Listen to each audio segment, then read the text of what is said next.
Magandang buhay! Ito ang aming kain serye. Naghahanap ba kayo ng authentic Chinese food dito sa Malabon? Meron dito niyan at dito matatagpuan sa Concepcion, Malabon. Malapit sa Meralco, Mary J.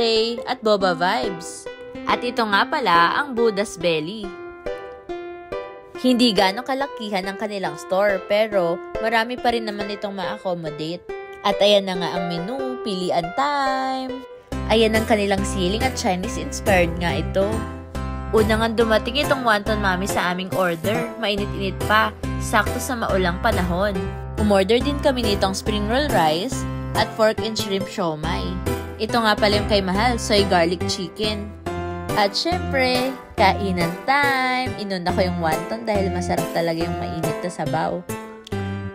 Umiiling siya pero hindi ibig sabihin hindi masarap yung pagkain. Kitang-kita nyo naman na simat ang mga pagkain namin sa pinggan. Legit na Chinese authentic nga ito. Hanggang dito na lang. Until our next adventure!